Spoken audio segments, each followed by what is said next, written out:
ومن سيئات أعمالنا من يهده الله فلا مضل له ومن يضلل فلا هادي له وأشهد أن لا إله إلا الله وحده لا شريك له وأشهد أن محمدا عبده ورسوله أرسله بالحق بصيرا ونذيرا بين يدي الساعة أما بعد فإن خير الحديث كتاب الله وخير الهدي هدي محمد صلى الله عليه وسلم وشر الأمور محدثاتها وكل محدثة بدعة وكل بدعة ضلالة وكل ضلالة في النار.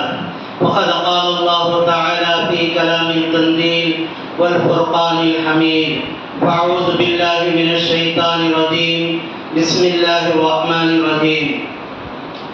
يا أيها الناس اتقوا ربكم الذي خلقكم من نفس واحدة وخلق منها زوجها وبث منهما رجالا كثيرا ونساء واتقوا الله الذي تساءلون به والأرحام إن الله كان عليكم رقيبا. يا أيها الذين آمنوا اتقوا الله وقولوا قولا سديدا يصلح لكم أعمالكم ويغفر لكم ذنوبكم ومن يطع الله ورسوله فقد فاز فوزا عظيما.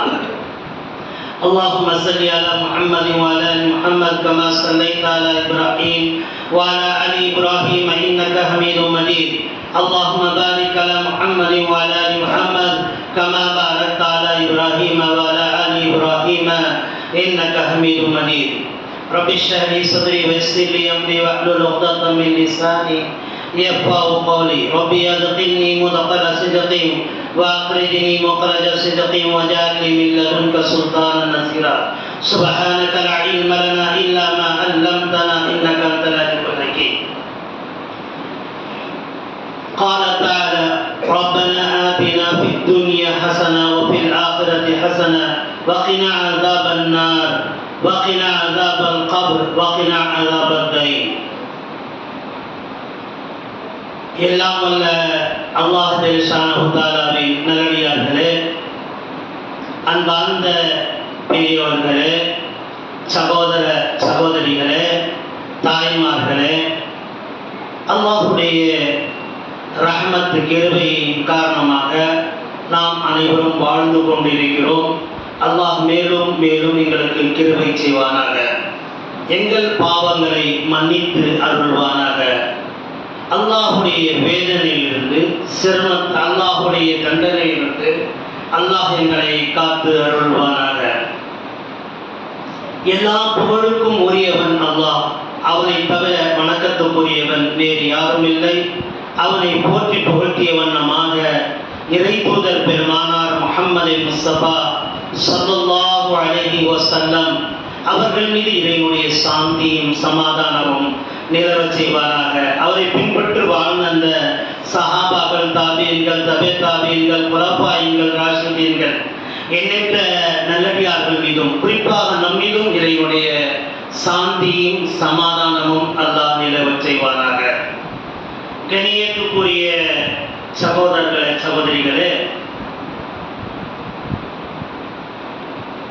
சென்ற வாரத்திலே நாம் பார்த்தோம் இந்த உலகம் ஒரு மூமினுக்கு சிறைச்சாலை என்று. ஆனால் இன்று பார்க்கக்கூடிய ஒரு தலைப்பு உலக தண்டனையிலிருந்து பெரிய தண்டனை, அல்லாஹ்வுடைய மறுமை நாளில் ஏற்படக்கூடிய தண்டனை. அந்த தண்டனையிலிருந்து தன்னைத்தானே தற்காத்துக் கொள்வதற்கு சிறந்த ஒரு இடம் இந்த உலகம். இதை பற்றி நாம் சில செய்திகளை பார்க்கிறோம். அல்லாஹ் ரப்பல் ஆலமீன் ஆதி மனிதன் ஆதம் அலைஹி வஸலாத்து வஸலாமை அல்லாஹ் படைத்தான். படைத்து அவரை அல்லாஹ் தஆலா சுவர்க்கத்தில் வைத்திருந்தார்.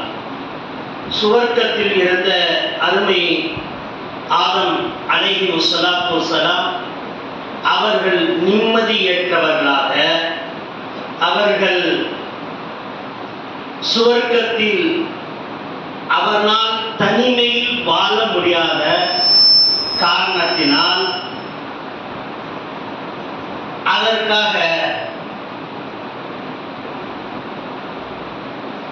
அந்த தனிமையில் வாழ முடியாத காரணத்தினால்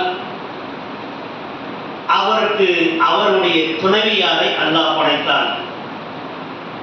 அவருடைய துணைவியார் ஹவ்வா அலைஹிஸ்ஸலாம். இருவர்களையும் சுவர்க்கத்தில் அல்லாஹ் வைத்திருந்தார். இன்பத்தோட, சுகத்தோட, சந்தோஷத்தோட, பல அன்புக்குரியவர்களாக அவர்கள் அங்கே வாழ்ந்து கொண்டிருந்தார்கள் சுவர்க்கத்தில். அந்த நேரத்தில் அல்லாஹ் தஆலா கட்டளையிட்டார், இந்த கனியை நீ சாப்பிடாதே என்று. ஹாதிஹி ஷஜரத ஃபதகூன மினல் ஸாலிமீன். அந்த பழத்தை அவர்கள் சாப்பிட்டார்கள், அநியாயக்காரர்களாக ஆகிவிட்டார்கள்.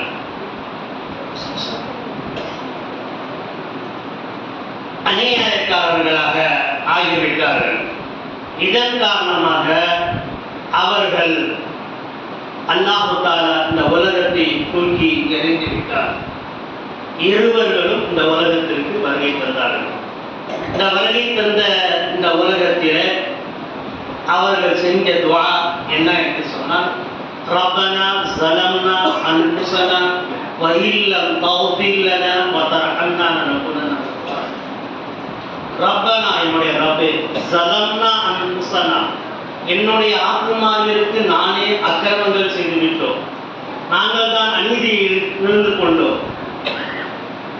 வ இல்லம் தக்ஃபிர் லனா, நீ எங்களை மன்னிப்பாயா, வ தர்ஹம்னா, எங்களுக்கு ரஹ்மத்தை கிருபை செய்வாயாக, லனகுனன்ன மினல் காசிரீன், நீ அப்படி மன்னிக்காவிட்டால் நாங்கள் ஒரு அநியாயக்காரர்களில் ஒருவராக ஆகிவிடுவோம் என்று அல்லாஹ்வுடைய தூதர் ஆதம் அலைஹிஸ்ஸலாத்து வஸ்ஸலாம் அவர்கள் துஆ செய்தார்கள்.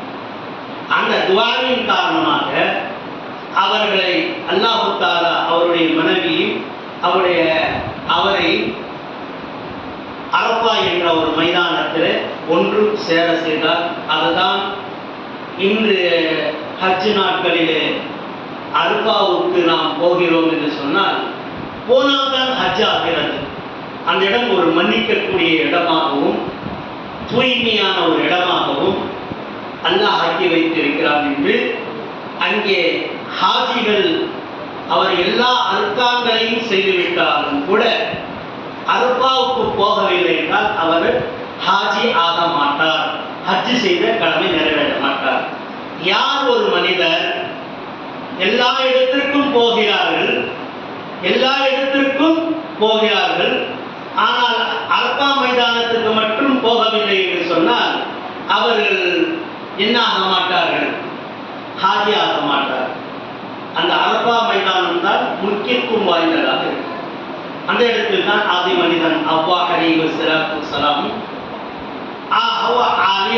ஆதம் அலைஹிஸ்ஸலாம் சந்தித்த இடம். அதிலிருந்து உலகம் தொடங்குகிறது. இந்த உலகம் தொடங்கிய பிறகு கடைசி நபியாக நமக்கு அனுப்பப்பட்ட முதல் நபி ஆதம் அலைஹிஸ்ஸலாம், கடைசி நபியாக அனுப்பப்பட்டவர் தான் முஹம்மத் ஸல்லல்லாஹு அலைஹி வஸல்லம். அவர்களுடைய ஒரு பிரார்த்தனை இருந்தது. அந்த பிரார்த்தனை என்ன? ரப்பனா ஆத்தினா ஃபித் துன்யா, யா அல்லாஹ் இந்த உலகத்தில் எங்களுக்கு அழகிய முன்மாதிரியாக இருக்கிறார்கள். வகீல் ரப்பனா ஆத்தினா ஃபித் துன்யா ஹஸனா வ ஃபில் ஆখিরাতি ஹஸனா, ஆখিরাத்திலும் எங்களுக்கு அழகிய முறையை ஏற்படுத்தி தருவார். ரப்பனா ஆத்தினா ஃபித் துன்யா ஹஸனா வ ஃபில் ஆখিরাতি ஹஸனா வகினா அஸாபன்னார், நரக நெருப்பின் வேதனையிலிருந்து எங்களை காத்தருள்வாயா. சென்ற வாரம் நாம் பார்த்த விஷயத்திலிருந்து சில விஷயங்களை இதில் கலந்து வரக்கூடிய விஷயங்களாக அதில் பாருங்கள். ரப்பனா ஆத்தினா ஃபித் துன்யா, அந்த உலகம் எனக்கு அழகிய முன்மாதிரி. வகினா அதே போல ரப்பனா ஆத்தினா ஃபித் துன்யா ஹஸனா வ ஃபில் ஆখিরাতি ஹஸனா, ஆখিরাத்தையும் எனக்கு ஹஸனாத்தாக ஆக்கிவை, அழகியாக ஆக்கிவை. வகினா அஸாபன்னார், நரக நெருப்பிலிருந்து காத்தருள். இன்னும் அதிகமாக ரசூலுல்லாஹ் சொன்னார், அதிகபட்சமாக வகினா அஸாபல் கபர், கபருடைய வேதனையிலிருந்து காப்பாற்றிவை. மூன்றாவது வகினா அஸாபத் தைன், கடனில் கபருடைய தொல்லையிலிருந்தும் எங்களை காப்பார். அல்லாஹ்வுடைய தூதர் ஸல்லல்லாஹு அலைஹி வஸல்லம் காலத்தில் ஒரு மையத்து கொண்டாந்து வைக்கப்பட்டது. இந்த மையத்துடைய பொறுப்பாளர் யாருப்பா என்று கேட்டார். நான் என்று சொன்னேன். அந்த சகோதரர் நான் என்று சொல்லுகிறார். சொல்லும் போது அந்த சகோதரர் இவர் யாராவது கடன் இருக்கிறார்? நான் கடன் இருக்கிறேன். இந்த பொறுப்பினை ஏற்றுக்கொள்கிறார்? இல்லை, நான் ஏற்றுக்கொள்ள மாட்டேன். அப்போது தொலை வைக்க மாட்டேன் என்றார். யாராவது தொலை வைத்துக் கொள்ள. கடன் அவ்வளவு பெரிய ஒரு சுமையானது. பிற மனிதர்களை துன்புறுத்துதல், பிற மனிதர்களை வேதனைப்படுத்துதல், பிற மனிதர்களை சிரமப்படுத்துதல், இது பெரிய ஒரு துன்பமானது. இதனால் உங்களுடைய தொழுகை என்ன செய்ய முடியாது, ஏற்றுக்கொள்ள முடியாது. நான் தொழு வைக்க மாட்டேன் என்று சொல்லி இறை தூதர் அவர்கள் தடுக்கிறார். அப்போதுதான் அந்த சஹாபி சொல்கிறார், நான் பொறுப்பாளியாகிறேன். அல்லாஹ்வுடைய தூதர் தொழுகிறார். அதாவது 3 விஷயங்கள். கபருடைய, அதாவது நரக நெருப்பிலிருந்து வேறிருந்து காப்பாற்ற வேண்டும். இரண்டாவது கடனுடைய தொலைவிலிருந்து காப்பாற்ற வேண்டும். அதே இந்த கபருடைய அஸாபிலிருந்து காப்பாற்ற வேண்டும். 3 விஷயங்களில் அவர் பாதுகாத்துக் கொண்டார் என்று சொன்னால் அவர் வெற்றியாளராக இருப்பார். அல்லாஹ்வுடைய தண்டனை பாருங்கள். இந்த நரகத்தை பற்றி முதல்ல பார்த்துக்கொள்ளும். நரகம் என்று சொன்னால் ஏதோ சாதாரணமாக நின்று கொண்டு இருக்கிறார். மனிதர்கள் எல்லாம் பார்ப்பதிலே நரகம் என்று சொன்னால் ஏதோ நரகம் நரகம் என்று சொல்கிறார்கள். அந்த நரகத்துடைய ஆழ குழியை பற்றி இறை தூதர் ஸல்லல்லாஹு அலைஹி வஸல்லம் அவர்கள் சொல்கிறார்கள். அன்புக்குரிய தோழர்களே, உங்களை படித்து பரிபாலித்து பக்குவப்படுத்தி சகலவிதமான வசதியும் உங்களுக்கு செய்து தந்த அந்த ஏக இறைவன், பேசக்கூடிய ஆற்றல், பார்க்கக்கூடிய ஆற்றல், கை கால் அசைக்கக்கூடிய ஆற்றல், கால் நடக்கக்கூடிய ஆற்றல், எல்லா ஆற்றல்களும் அல்லாஹ் ரப்பல் ஆலமீன் மனிதனை கொடுத்த அந்த ஏக இறைவன் இவ்வளவு அருள் புரிந்த மனிதனுக்கு ரஹ்மானுர் ரஹீம், அளவற்ற அருளாளன், நிகரற்ற அன்புக்குரியவன், அத்தகையவன் உங்களுக்கு தண்டனை தயாரித்து வைத்திருக்கிறார். அந்த தண்டனையை பார்த்துக் கொண்டீர் என்று சொன்னால் அது கடுமையான தண்டனையாக இருக்கிறது. அந்த தண்டனை என்று சொன்னால் சாதாரண கூடிய தண்டனை அல்ல. அது எப்பேற்பட்ட தண்டனை என்றால், அல்லாஹ்வுடைய தூதர் ஸல்லல்லாஹு அலைஹி வஸல்லம் அவர்கள் ஒன்றாக இணைந்து உட்கார்ந்திருக்கிறார்கள். சஹாபாக்கள் எல்லாம் உட்கார்ந்து கொண்டிருக்கிறார்கள். அல்லாஹ்வுடைய தூதர் ஸல்லல்லாஹு அலைஹி வஸல்லம் அப்போது ஒரு சத்தம் கேட்கிறது. ஒரு சத்தம் கேட்கிறது. கடுமையான ஒரு சத்தம் கேட்டது. அந்த சத்தத்தை கேட்டவுடன் யா ரசூலுல்லாஹ், இது என்ன சத்தம் என்று, இந்த சத்தம் என்ன என்று கேட்டார்கள் சஹாபாக்கள். அல்லாஹ்வுடைய தூதர் ஸல்லல்லாஹு அலைஹி வஸல்லம் அவர்கள் சொன்னார்கள், 70 ஆண்டுகளுக்கு முன்னாடி 70 ஆண்டுகளுக்கு முன்னாடி ஒரு கல்லை நரகத்தில் போடப்பட்டது. அது போய் சேருவதற்கு 70 ஆண்டு ஆகிவிட்டது. அதை விழக்கூடிய ஒரு சத்தம் தான் இந்த சத்தம் என்று இறை தூதர் ஸல்லல்லாஹு அலைஹி வஸல்லம் அவர்கள் கூறி, நீங்கள் நெருப்பிலிருந்து காப்பாற்றிக் கொள்ளுங்கள். ரப்பனா ஆதினா ஃபித் துன்யா ஹஸனா வ ஃபில் ஆகிரத்தி ஹஸனா வ கினா அஸாபன் நார். அந்த நெருப்பு இருக்கிறது, அந்த நரகம் இருக்கிறது, அதனுடைய அஸாபிலிருந்து தங்களை பாதுகாத்துக் கொள்வதற்கு தினமும் துஆ கேளுங்கள். காலையிலும் மாலையிலும் உங்களுடைய பாவ மன்னிப்பு கேளுங்கள். அஸ்தக்ஃபிருல்லாஹ். 70க்கும் மேற்பட்ட முறை அல்லாஹ்வுடைய தூதர் ஸல்லல்லாஹு அலைஹி வஸல்லம் அவர்கள் அஸ்தக்ஃபிருல்லாஹ் அஸ்தக்ஃபிருல்லாஹ் அஸ்தக்ஃபிருல்லாஹ் என்று கேட்டுக் கொண்டிருந்தார்கள். யா ரசூலுல்லாஹ், எனக்கு திடீரென்று வேதனை ஏற்படுகிறது. அல்லாஹ்வுடைய தூதர் சொல்றாரு, அல்லாஹ்வுடைய தூதர் நம்மளுக்கு திடீர்னு வேதனை ஏற்படுகிறது, சிரமங்கள் ஏற்படுகிறது, கஷ்டம் ஏற்படுகிறது. என்ன செய்ய வேண்டும் என அஸ்தக்ஃபிருல்லாஹ் சொல்லுங்கள். அஸ்தக்ஃபிருல்லாஹ் சொல்லுங்கள். இஸ்தக்ஃபிருக்கும் ரப்பக்கும் இன்னஹு கான கஃபாரா சூரா நூஹுடைய வசனம். நூஹ் அலைஹிஸ்ஸலாத்து வஸ்ஸலாமுடைய காலத்திலே வந்து மழை இல்லை என்று கேட்டார்கள். மழை இல்லை என்று கேட்டார்கள். அப்போது நூஹ் அலைஹிஸ்ஸலாத்து வஸ்ஸலாம் அவர்கள் சொன்னார்கள், நீங்கள் இஸ்திக்பார் செய்யுங்கள், அதிக பாவ மன்னிப்பு கேளுங்கள். அல்லாஹ்வுடைய தூதரிடத்தில் வந்து கேட்டார்கள், யா அல்லாஹ்வுடைய தூதரே, குழந்தை பாக்கியமே இல்லை, எனக்கு குழந்தை பாக்கியம் வேணும் என்று கேட்டார். நீங்கள் அதிக பாவ மன்னிப்பு கேளுங்கள் என்றார்.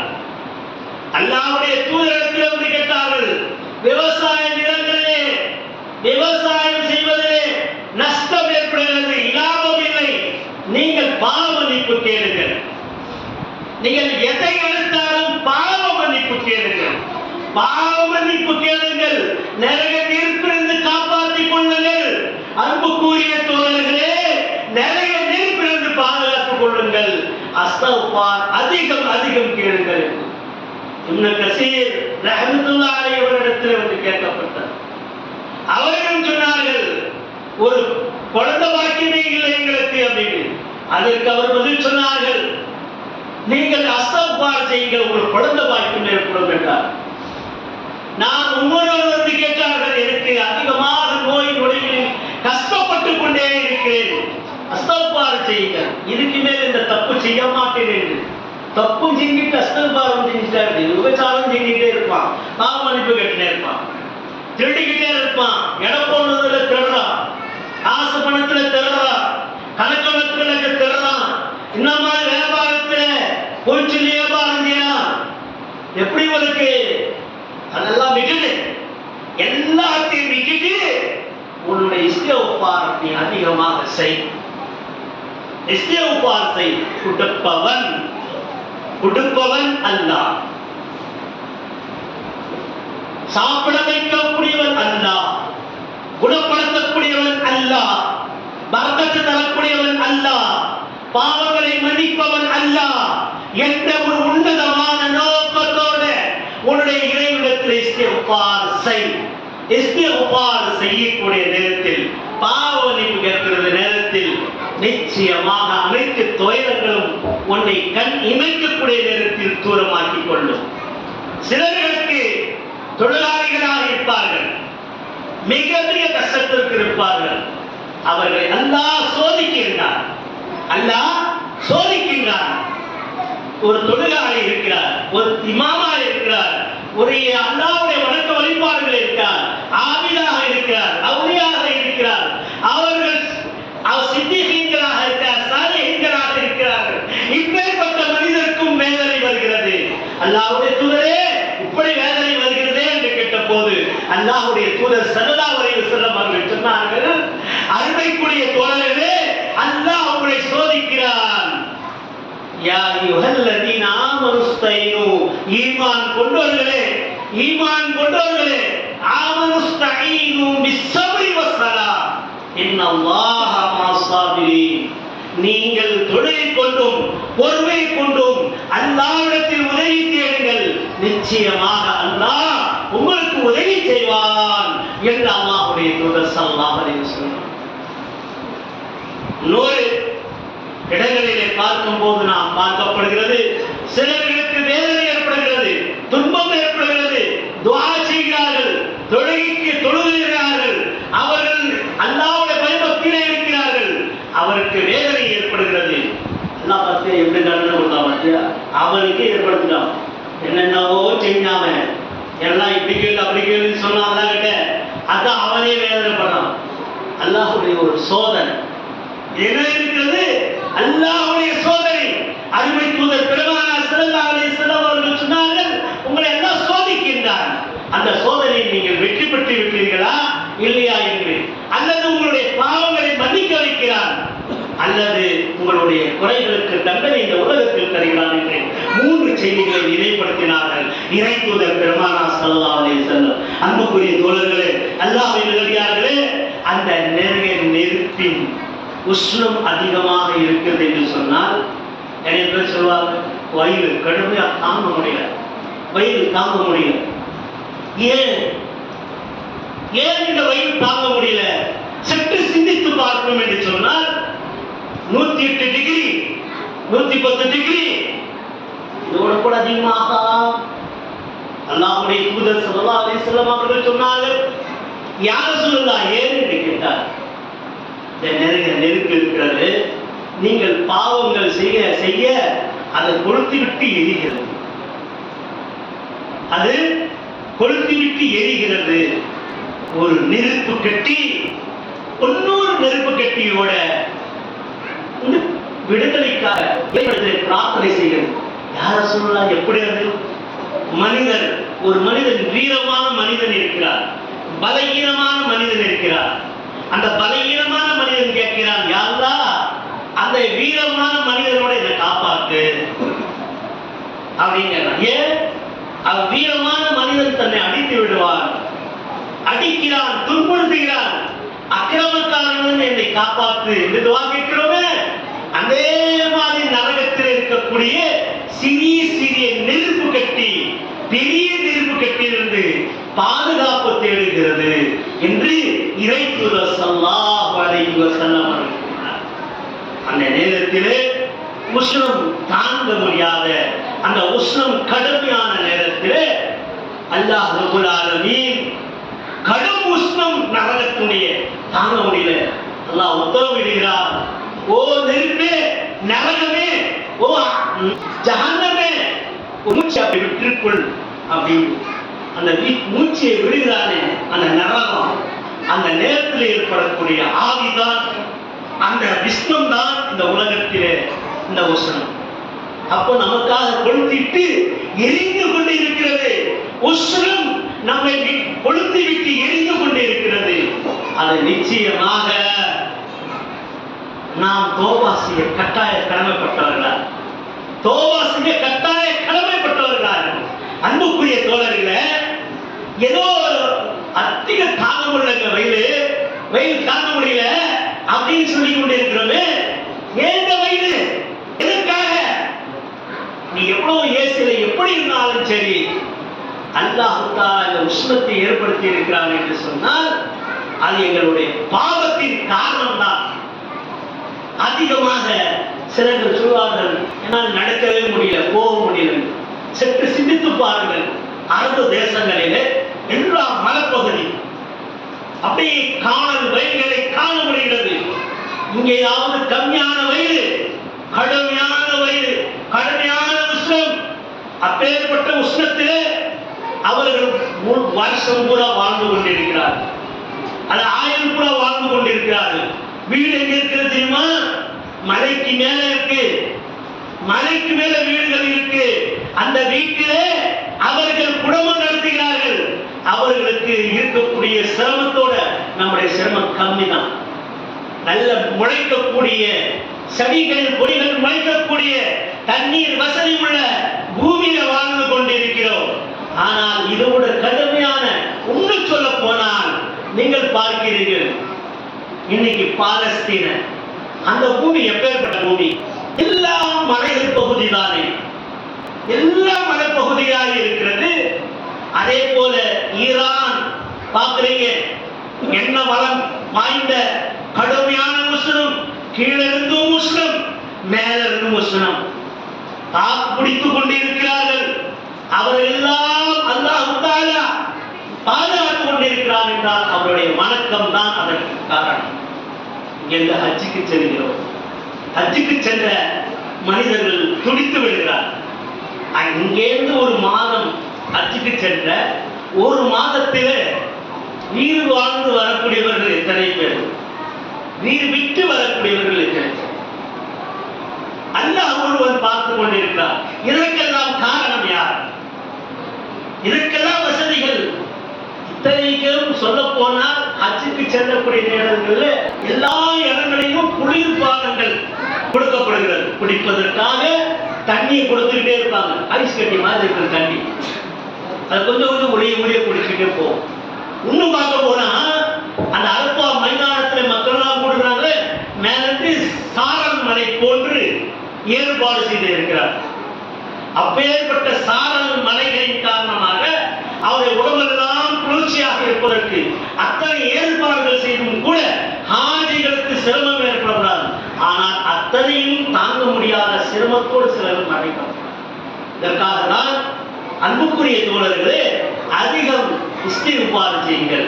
குர்ஆன் இறக்கப்பட்ட இடங்களிலே அல்லாஹ் சொல்லி காட்டினார், அரபியல் தண்டக்கும் மத்தியிலோர், இந்த குர்ஆனை அரபியர்கள் அரபி மொழியில் நாங்கள் இறக்கியிருக்கிறோம். அப்பேற்பட்ட குர்ஆனை அவர்கள் புரிந்து வணக்கத்திலே ஈடுபட்டுக் கொண்டிருக்கிறார்கள். நாம் என்ன நம்மிடத்தில் மனதில் ஒன்று சொல்வார்கள், எண்ணம் நல்ல சுத்தமாக்கி கொண்டால் நிச்சயமாக பசுமையான பூமி நம்முடைய இந்தியா. பசுமையான பூமி, அதையும் தமிழ்நாடு என்று சொன்னாலே மிக அழகிய ஒரு பூமி. இப்பேற்பட்ட பூமியிலே நமக்கு தமிழாக்கம் குர்ஆன் அல்லாஹ் கொடுத்திருக்கிறார். தமிழிலே படிப்பதற்கு குர்ஆன் இருக்கிறது, தமிழிலே படிப்பதற்கான ஹதீஸ் கிதாபுகள் இருக்கிறது, உருதிலே படிப்பதற்கான தர்ஜுமா குர்ஆன் இருக்கிறது, தர்ஜுமா ஹதீஸ்கள் இருக்கிறது. நாங்கள் எடுத்து ஆராய்ச்சி செய்வதில்லை. ஏதோ மக்கள் பார்த்து கொள்வதற்காக, ஏதோ மக்கள் அறிந்து கொள்வதற்காக ஜும்மாக்கு ஏதோ போனோமா சும்மா போயிட்டு வந்த மாதிரி. ஒரு ஆள் கேட்டாரு, என்ன ஒரு காப்பி கேட்டான், என்னப்பா எல்லா முஸ்லீம் போயிட்டாங்க, நீ எங்க போகல அப்படின்னு கடைக்காரர்கிட்ட வந்து கேட்கிறான். யாருகிட்ட? முஸ்லீம் கிட்ட வந்து கேட்கிறான். அவரு நீ ஜும்மாவா? சரி சரி போயிட்டு வந்தான். எப்பா கடைசியில போறியப்பா? சும்மா போயிட்டு வர்றதுதான். எவ்வளோ சும்மா சாங்கியத்துக்கு சடங்குக்கு சம்பிரதாயத்துக்கு போயிட்டு வரணுமா? ஜும்மாவுக்கு லேட்டா வருது. என்ன இது? அல்லாஹ்வுடைய தூதர் ஸல்லல்லாஹு அலைஹி வஸல்லம் காலத்தில் ஒரு ஹதீஸை சொல்லி முடிக்கிறேன், ஞாபகத்தில் வைத்துக் கொள்ளுங்கள். அல்லாஹ்வுடைய தூதர் ஸல்லல்லாஹு அலைஹி வஸல்லம் மிம்பரிலே ஏறினார்கள். மிம்பரிலே ஏறி நின்றார்கள். நின்று குதுபா கொடுத்து கொண்டிருக்கிறார்கள். மக்கள் கூட்டம் கூட்டமாக அலையாக வந்துவிட்டார்கள். அல்லாஹ்வுடைய தூதர் சொன்னார்கள், மிம்பரிலே ஏறுவதற்கு முன்னாடி வந்தால் அவர்களுக்கு ஒட்டகத்தை அறுத்து குர்பானி கொடுக்கக்கூடிய நன்மை எழுதப்படும், அல்லது மாடு அறுத்து குர்பானி கொடுத்த நன்மைகள் கொடுக்கப்படும், அல்லது ஆடு அறுத்து கொடுக்கக்கூடிய குர்பானியுடைய நன்மை கிடைக்கும், அல்லது கோழி தர்மம் செய்ய நன்மை கிடைக்கும், முட்டை கொடுத்த நன்மை கிடைக்கும் என்று அல்லாஹ்வுடைய தூதர் சொல்லி நினைவுபடுத்திய அந்த மக்களே கொஞ்சம் லேட்டாக வரும்போது அவர்களை எச்சரித்தார்கள். அல்லாஹ் தஆலா சொல்லி காட்டினான், பாந்தசிருப்பில் அறுதி ஒப்புதவும் என்பதில்லை. தொழுகைக்கு நீ பூமியில் வியாபாரம் செய்வா, ஆனால் நீ வந்து தொழுகைக்கான நேரத்தில் வியாபாரம் செய்யாத. அல்லாஹ்வுடைய யா அய்யுஹல்லதீன ஆமனூ இதா நூதிய லிஸ்ஸலாத்தி யௌமில் ஜும்ஆ ஃபஸ்அவு இலா திக்ரில்லாஹ். ஜும்மாவுக்கு என்று அழைப்பு கொடுத்தால் முன்னாடி வந்து விடுங்கள் என்று அழைப்பு கொடுக்கப்பட்டது. ஜும்மா என்று சொன்னாலே முன்னாடி வாங்க. வதுகுரு நிஅமத் அல்லாஹ், அல்லாஹ்வுடைய நியாமத்தை நீங்கள் கேளுங்கள். தொழுகைக்கு முன்னாடி வாங்க. முன்னாடி வந்தால் சிரமங்கள் குறையும். அடுத்தபடியாக ரசூலுல்லாஹ் அப்படி பயன் செஞ்சுக்கிட்டே இருந்த போது திடீரென்று ஒரு வியாபாரி தெருவில் வருகிறார். அந்த காலத்துல தான் எப்பாவது ஒரு முறை தெருக்கு வியாபாரிகள் வருவார். கோதுமை அல்லது ஏதாவது தேவையான பொருட்களை விற்கிறதுக்காக வருவார். அப்போ வந்தவுடனே வியாபாரத்துக்கு வந்தவர்கள் வியாபார விஷயமாக சொல்கிறார்கள், குறைந்த விலையில இந்த கோதுமை விற்பனை செய்யப்படும். உடனே மக்கள் காதல் விழுந்தவுடனே ஒன்றா எழுதிச்சு பள்ளியாசம் விட்டு போயிட்டாங்க. எல்லாரும் போயிட்டாங்க. இந்த அளவுக்கு என்று சொன்னால் உமர் ரலியல்லாஹு அன்ஹு கூட எழுந்து போயிட்டார். மதீனாவில் நடந்த சம்பவம். உமர் ரலியல்லாஹு அன்ஹு கூட எழுந்து சென்று விட்டார். இருந்தது பாக்கி யார் தெரியுமா? ரசூலுல்லாஹ் மிம்பரில் கீழே இருந்தது அபூபக்கர் சித்தீக் ரலியல்லாஹு அன்ஹு. யார் இருந்தாங்க? அபூபக்கர் சித்தீக் ரலியல்லாஹு அன்ஹு. அவரும் எழுந்து சென்று இருந்தால் அன்றைய தினம் கயாமத்து வந்திருக்கும் என்று நபிகள் நாயகம் சொன்னார். அப்போ ஜும்மா நாளை காலிப்படுத்துவது அல்லாஹுக்கு கோபத்துக்கு ஆளாக்கப்படுகிறது. கயாமத்து எப்போது வரும் யார சொல்லலாம் என்று கேட்டார். ஒரு ஆளும் கூட தொழுகாலை இல்லாம, ஒரு ஆளும் கூட இபாதத்தால் இல்லாம இருந்து அந்த உலகம் அணைஞ்சிடும் அப்படின்னா. ஆகையால் அன்புக்குரிய தோழர்களே, இந்த ஜும்மா நாளிலே நினைவுபடுத்துகிறேன், அந்த நெருக்கத்தினுடைய நெருப்பினுடைய உஷ்ணம் தான் வீசிக்கொண்டிருக்கிறது.